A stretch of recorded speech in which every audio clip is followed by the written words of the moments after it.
చెప్పరా. గ్రేట్. నిజంగా అంటే కొన్ని డాక్టరేట్స్ కొంతమందికి వాల్యూలు ఇస్తాయి, డాక్టర్ అని పెట్టుకుంటారు. కొంతమంది డాక్టరేట్కి వాల్యూని ఇస్తారు. ఇప్పుడు చాలా మంది ఇంకా డాక్టరేట్ రాలేదు భరణ్ గారికి అనుకున్నారు మొన్న. అందులో రామ్ గోపాల్ వర్మ మొదటి వ్యక్తి. అసలు ఇది ఎలా అనిపించింది అంటే ఇంకా రాలేదా మీకు డాక్టరేట్ అన్నది? అంటే నేను పని చేసుకుంటూ పోయే క్రమంలో ఎప్పుడైనా వెనక్కి తిరిగి చూసుకుంటే అప్పుడు 20 ఏళ్ళైందా, 25 ఏళ్ళైందా, అయితే ఏదో వెండి పండుగ చేయాలండి అంటే 25 ఏళ్ళకి సేమ్ సంగమం అకాడమీ అప్పుడు ఒక దాన్ని ఏమంటారు రజతోత్సవం అంటారు కదా, అంతే రజతోత్సవం చేస్తాం. 25 ఏళ్ళైంది. దానికి నేను పెట్టిన పేరు వెండి పండుగ. అది భరణి గారి స్టాంప్. వెండి పండుగ అని పెట్టాను. ఫర్ మై సర్ప్రైజ్ అంటే ఇప్పుడు సార్ నాకు ఫంక్షన్ జరుగుతుంది మీరు రామని నేను పిలవకూడదు కదా, అలాగే నాకు తెలియకుండా వాళ్ళు ఏం చేశారంటే మీరు ఏం మాట్లాడుకోండి, మీరు ఫలానా అప్పుడు రండి అంతే. కాకపోతే అది వెండి పండుగ అప్పటికి మా టీవీ కూడా కలిసి ఆర్గనైజ్ చేసింది. అదో స్వర్ణ కంకణం చాలా హడావిడ.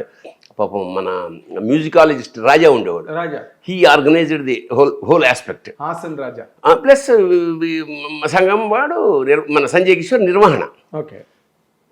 వెళ్ళేటప్పటికి టర్న్ అయిపోయాను అన్నమాట నేను. ఎందుకంటే ఒక శివుడి విగ్రహం బంగారు రంగులో అంటే బంగారం శివుడి విగ్రహం ధ్యానమూర్తిని చేయించేసి బంగారు రంగులో పెట్టేసి స్టేజ్ ఓ మూల పెట్టాడు. తర్వాత ఒక 20 మంది అమ్మాయిలు కుండ మీద నెత్తి మీద దీపాలు పెట్టుకుని డ్యాన్స్ అనమాట. బాలసుబ్రహ్మణ్యం గారు ఉన్నారు అక్కడ. అవగానే అప్రయత్నంగా అందరూ లేచి స్టాండింగ్ ఓవేషన్ ఆ ప్రోగ్రామ్స్కి. అంత పరమోత్కృష్టం చాలా. అందులో అసలు ఆ రోజు వచ్చిన వాళ్ళ లిస్టు తలుచుకుంటే నాకు వీళ్ళందరూ నాకు తెలుసు, కానీ నేను పిలవకుండా ఇంతమంది వచ్చారా ఇంతసేపు. అందులో ప్రప్రథముడు Balayya Babu, he was there for 3 hours. Trivikram, Ram Gopal Varma, Kodi Ramakrishna, Balasubrahmanyam, Brahmanandam, Prakash Raj, Paruchuri Brothers, ఇలా ఈ లిస్టు ఇంతమంది వచ్చి ఆ రోజు చాలా వైభవంగా 25 ఏళ్ళు. అంటే అప్పటికే నేను అనుకున్నాను. అదైన మర్నాడు నేను డైరీలో రాసుకున్నది, నా చెంబు నిండింది, ఇంకా ఒక్క చుక్క ఎక్కువనా ఒలికిపోతాయి అని రాసుకున్నాను. అది అప్పుడే దాటేసి మళ్ళీ అప్పుడే 40 ఏళ్ళకి వచ్చేసాం సినిమా ఇండస్ట్రీలో. So time is flying. అదే ఆశ్చర్యం. అంచేత ఈ క్రమంలో ఏమిటంటే సాహిత్య పురస్కారాలు, వానమామలయ్య వరదాచార్యుల వారు, ఫస్ట్ నాకు తెలిసి పొలమూరులో శ్రీపాద సుబ్రహ్మణ్య శాస్త్రి గారు అవార్డు వచ్చింది, ఫస్ట్ సాహిత్య అవార్డు. నేను అంతకుముందు ఎవరికైనా బాగానే ఉంటుంది వచ్చే పొగుడుతుంటే, కానీ అది నాటకాల్లో దాదాపు 40 ఏళ్ల నుంచి ఈ సత్కారాలు నాటకంలో ప్రైజులు రావడం అలవాటైపోయిన మాకు ఇప్పుడు ఫస్ట్ టైము సినిమా ఇండస్ట్రీలో ఎవరికైనా ఆటోగ్రాఫ్ పెడుతుంటే ఉండే కిక్కు ఓ 10 ఏళ్ళ తర్వాత ఉండదు. మా వాడు వస్తున్నాడు లేదని చెప్పి ఎందుకు విసుగు వచ్చేస్తుంది అన్నమాట, రొటీన్ అయిపోతుంది, కొత్త థ్రిల్ ఉండదు. థ్రిల్ లేకుండా ఊరికే మెకానికల్గా ఇంత 20 మంది ఉన్నారా 20 మందికి చేయాలా ఇట్లాంటి స్థితి ఆల్రెడీ మాకు అప్పుడున్న దశలో మాకు పెద్ద ఈ కీర్తి కిరీటాలు చాలా నాటకంలో ప్రైజ్ కొడితే వచ్చే కిక్ వేరు కదా, ఎందుకంటే we're competing with some others. నాకు అయాచితంగా రావడం వేరు. ఇప్పుడు కీర్తికి యశస్సుకి తేడా ఉంది. కీర్తి స్వయంగా సంపాదించుకునేది, యశస్సు పరిమళం దానంతట తను వచ్చేదన్నమాట. అట్లా మేము చాలా కష్టపడి నాటకాలు వేసి 45 రోజులు మేము స్విచ్ వేస్తే కుక్కరొక నాటకం నేను సుందరం స్విచ్ చేస్తే అలా కదిలినట్టుమాట. అంటే ఇంకా మార్పు లేదు, అంత పర్ఫెక్ట్గా వేసాము. We're so confident. మాకు ఉత్తమ ప్రదర్శన, ఉత్తమ నటుడు, ఉత్తమ రచన ఏది ఇద్దరికి రెండే పాత్రలు. అది ఇక్కడ కాదు, బెంగాల్లో కూడా బెంగాల్ కలకత్తాలో మేము వేసినప్పుడు కూడా ఇదే. సో దీని వెనకాల నాకు ఓ నమ్మకం ఏంటంటే గట్టి కృషి.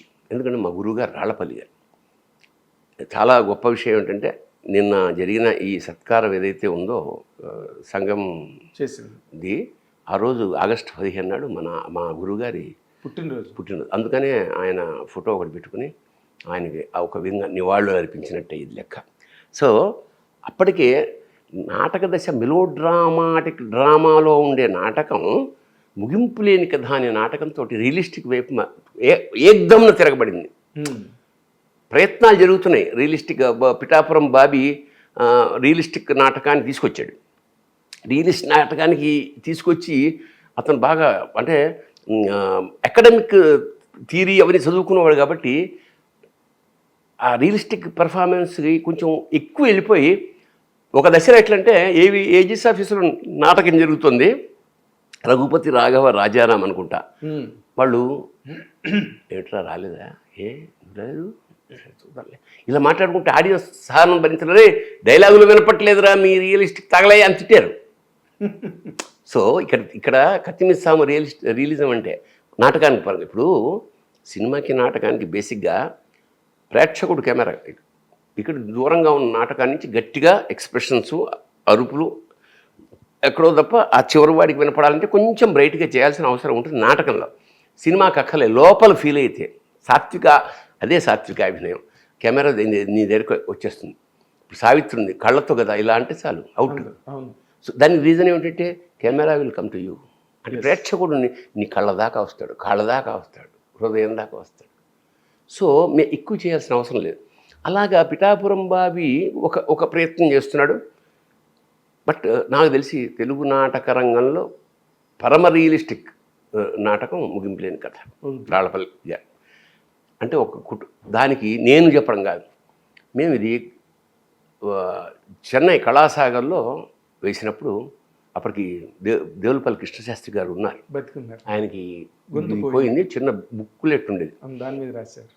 నాటకం అంతా అయ్యాక ఆయన వచ్చారు, అందరికి పాదాభివందనం వస్తే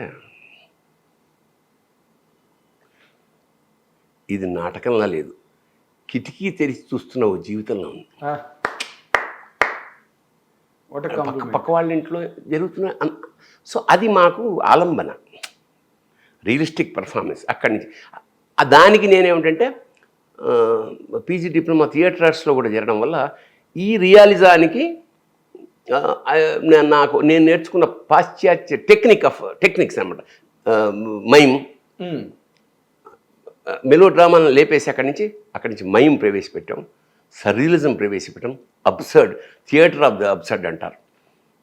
వీటిని వాటిలో కావలసినంత తీసుకుని అక్కడి నుంచి గార్ధమాణం, కుక్కురోకో, గోగ్రహణం, చలచల గుర్రం, జంబూద్వీపం, ఈ వరుసగా ఈ జంతు సంస్కృతిని మొదలెట్టాను. అట్లా అదే నేను ఇందాక అడుగుతున్న దానిలో నువ్వు చాలా సుదీర్ఘంగా చెప్పావు. కానీ నేను అన్నది ఏంటంటే అసలు ఇన్నాళ్ళు నీకు అవార్డులు అన్నీ వచ్చాయి. అందువల్ల ఏమిటంటే పెద్ద కిక్, డాక్టరేట్ వచ్చిందట రాలేదు, అది పెద్దగా నేనేం పెద్దగా పట్టించుకోలేదు. పద్మశ్రీ ఎలాగా అది మన చేతిలో లేదు. పైకి నేను ఈ మధ్య గమనించింది, గత 2 ఏడాది 2-3 ఏళ్ళుగా వాళ్ళ పద్మశ్రీ తీసుకుంటున్న వాళ్ళని చూస్తే వాళ్ళ కాళ్ళు అడిగి నెత్తిన చల్లుకోవాలి, వీళ్ళు అర్హులు నిజంగా. లాస్ట్ టైం చూశారు, కొంతమందికి ఇచ్చారు.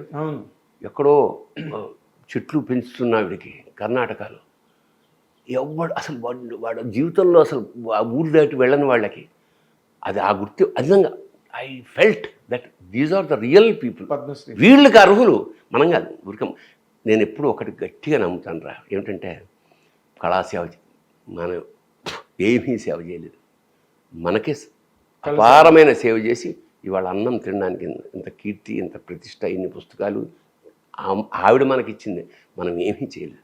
మన జన్మలు సరిపోవు, మనం సరిపోవు చేయడం అబద్ధం. ఐ డోంట్ బిలీవ్ అని అంచేత మనమేం సేవ చేయలే. ఆవిడే మన లాలనగా చూసుకుంటూ వాత్సల్యం కురిపిస్తూ ఇంత అన్నం పెట్టింది, ఈ స్థాయికి తీసుకొచ్చింది. నాకు ఆనందం ఏం కలిగిందంటే కర్ణాటకలో ఒక బిల్డరు, అతను తెలుగువాడు, వైజాగ్ వాడు. అతను లాస్ట్ ఇయర్ పద్మశ్రీలు వచ్చిన 8 మందికి పునర్సత్కారం చేశాడు. ఆ క్రమంలో అతను తెలుగువాడు అవ్వడం వల్ల ఇది 10 ఏళ్ళ నుంచి చేస్తున్నట్ట. ఎవరికైనా పద్మశ్రీ వస్తే కర్ణాటక నుంచి వాళ్ళకి సత్కారం, క్యాష్ అవార్డు చాలా భారీ, ఎందుకంటే చాలా పెద్ద బిల్డర్ అతను. ప్రతి ఒక్క తెలుగువాడిని పిలుస్తాడు. సో లాస్ట్ బిఫోర్ ఇయర్ నన్ను పిలిచాడనమాట. ఈ సత్కారం తీసుకున్న 8 మంది పద్మశ్రీల మధ్య మా పక్కన నన్ను కూర్చోబెట్టాడు. వాళ్ళ లైఫ్ స్కెచ్ వేస్తారు కదా, డాక్యుమెంటేషన్, అసలు నాకు కళని అంటే వాళ్ళ ఎందుకు ఊరికే నాలుగు పద్మశ్రీ ఇప్పుడు నేను చెప్పిన ఎస్ఎస్ వాళ్ళు పనిచేసుకుంటూ వెళ్ళారు, అది అలవోకగా వచ్చి చేరింది. ఊరికే కొప్పులో ఒక మల్లెపూల దెబ్బ, పెద్ద పెద్ద ఫరకేం పడలే, వాళ్ళ జీవితాలు ఏం మారిపోలేదు దాంతో. వాళ్ళని ఎప్పుడూ గౌరవించారు, ఇప్పుడు ఇంతకుముందు ఏం గౌరవించాలి, వీళ్ళని మనం పట్టించుకోలేదా అని జ్ఞానం వచ్చి ఉంటుంది మహా అయితే. అంచేత అలాగా భర్మ చెప్పినట్టు రాలేదంటే రాలేదు, వచ్చింది కూడా చాలా చాలా వైభవంగా చేశాను. నేను వరంగల్ కాలేజీకి వెళ్ళాను కదా, అది యూనివర్సిటీ స్థాయి వచ్చి 2 ఏళ్ళు అయింది. అదే కాలేజీలో అదే స్కూల్లో చదువుకున్నవాడు మన చంద్రబోసుకి ఫస్ట్ ఇచ్చారు, నాకన్నా ముందు చంద్రబోస్కి ఇచ్చారు. చంద్రబోసే ఫోన్ చేసి చెప్పాడు నాకు,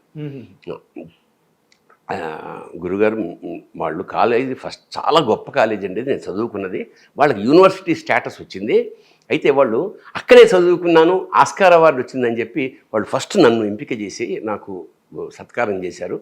వాళ్ళు రెండో సంవత్సరం డాక్టరేట్ మీకు ఇద్దామని నిర్ణయించుకున్నారు. దాదాపు యునానిమస్ 15 మంది అంతమందో నిర్ణయించారు. యునానిమస్గా మీరు తప్పకుండా మీరు అంగీకరించాలి అన్నాడు. కరెక్ట్గా 1, 2, 3 ఆగస్ట్ 4 రోజులు నేను వైజాగ్లో ఇంద్రగంటి మోహన్ కృష్ణ షూటింగ్లో ఉన్నావు. సో వెంటనే నేను ఏం చేశానంటే, ఇది ఊహించని సత్కారం కదా, పైగా అవకాశం ఉన్నప్పుడు ఎందుకు అని ఒకసారి ఫోన్ చేసి మోహన్ కృష్ణకి చెప్పాను, నాయనా ఇలా ఉంది, 4 రోజులు నీకు ఇచ్చాను కాబట్టి ఒకరోజు 3వ తారీఖు కావాలి, నేను 2వ తారీఖు నైట్ వెళ్ళిపోతాను, మా కుటుంబ సభ్యులతో అక్కడికి వెళ్ళి అది తీసుకున్నాక if at all you need me again నేను 4-5 వస్తాను అన్నాను.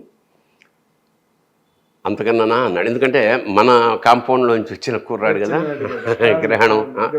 సో మా మిత్రులు, బంధువులు, ఆత్మీయులు, బాగా క్లోజ్డ్ సర్క్యూట్ వాళ్ళు ఒక 5-6 కార్లలో వెళ్ళాము మేము. అక్కడ చాలా చాలా వైభవంగా, అంటే ఇట్స్ అ మెమరీ. ఆ స్థాయిలో రిపబ్లిక్ డే పీరియడ్ లాగా మీరు అందరూ నడవడం అదంతా నేను మొత్తం ఒక 100 మందికి పగిడీలు కట్టి, అంటే ఆ గౌను ఆ వెస్ట్రన్ సాంప్రదాయం తీసేశారు, అంటే చాలా కాలేజీలో తీసేశారట. ఈ గౌను అది కాదు, మన ఇండియన్ కల్చర్ని అడాప్ట్ చేస్తూ అందరికి పగిడీలు కట్టి తిలకం దిద్ది అందరూ టెక్నీషియన్స్, లెక్చరర్స్, వైస్ ఛాన్సలర్తో సహా చీఫ్ గెస్ట్లు అందరికీ అన్నమాట. ఎవరు వచ్చిన అవార్డు గ్రహీతకి, వైస్ ఛాన్సలర్కి, ఆ ప్రిన్సిపాల్కి, వ్యవస్థాపకు, ఈ 4-5 మాత్రం వేరే కలరు పగిడి, ఇది తలపాగా. మిగతా వాళ్ళందరికీ బ్లూ, అంటే వాళ్ళు సపరేట్గా తెలియడం కోసం. సో దాదాపు ఆ రోజు ఒక 1000 మంది కన్నా ఎక్కువ మంది స్టూడెంట్స్, ఎందుకంటే మరి అందులో చాలామంది కన్వకేషన్ ఆ రోజే ఇస్తారు. ఓకే, వాళ్ళకేమో అవార్డ్స్, మాకు గౌరవ డాక్టరేట్.